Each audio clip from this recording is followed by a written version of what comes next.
আমরা এখন আছি গ্যাংটকের হোটেল ক্রাউন প্লাজাতে। এই হোটেলটা খুব একটা সুন্দর লোকেশনে অবস্থিত, যেখান থেকে সামনে পাহাড়ের ভিউ খুবই সুন্দর পাওয়া যায়। এখান থেকে ইঞ্জিমার মানে বেশ 10-15 মিনিট, বেশি দূরও না। আর এই হোটেলে আমাদের এক্সপিরিয়েন্স, আমরা যখন আসি আমাদের বিকাল হয়ে গেছিলো, সন্ধ্যাটাই। আমরা আসার পর দাদারা নিজে থেকে উপরে চলে গেছে। আমি তখন অতটা চিনি না, জানি না, কথাও হয়নি, শুধু একবার ফোনে কথা হয়েছিল। তারপর ওনারা আমাদের ব্যাগ নিজেরা নামিয়ে নিয়ে এলেন নিচে হোটেলে।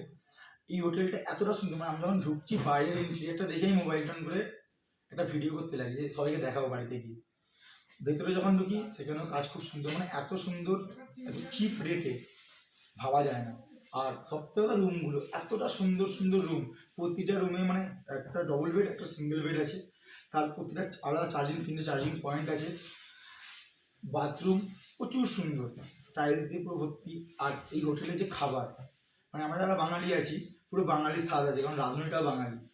মানে খাবারের কোনো তুলনা হয় না। আমরা বাংলা কথা ভাত খেয়েছি, ডাল, বাকি সবজি ছিল, অসাধারণ স্বাদ খাবারের, মানে এটা বোঝানোর না আর কত সুন্দর স্বাদ।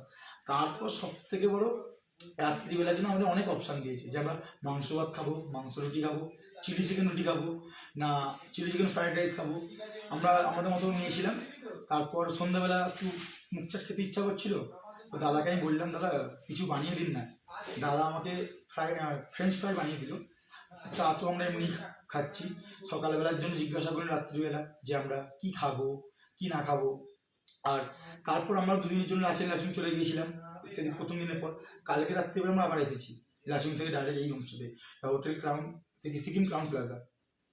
এখানে আসার পর দাদারা সেম সেম ট্রিটমেন্ট, মানে আমরা যে এখানে আছি আমাদের পুরো নিজেদের ঘরের ছেলের মতো ট্রিট করছে। মনে হয় না যে আমরা বাইরে আছি বা কোথাও আছি, পুরো নিজেদের বাড়িতে আছি, আরাম করছি, ঘুমোচ্ছি। দাদারা আসছে কি খাবেন না খাবেন জিজ্ঞাসা করছে, মানে অসাধারণ এক্সপিরিয়েন্স এই হোটেলটার। এটুকু সবাইকে বলতে দেবো, যারা বাঙালিরা আসছো এখানে আসো, অন্তত একটা বার স্টে করে, কারণ আপনারা নর্থ গেলে এখানে স্টে করতে হবে গ্যাংটকে, এই হোটেলটাতে আসো, এটুকু আমি বলতে চাই। নমস্কার।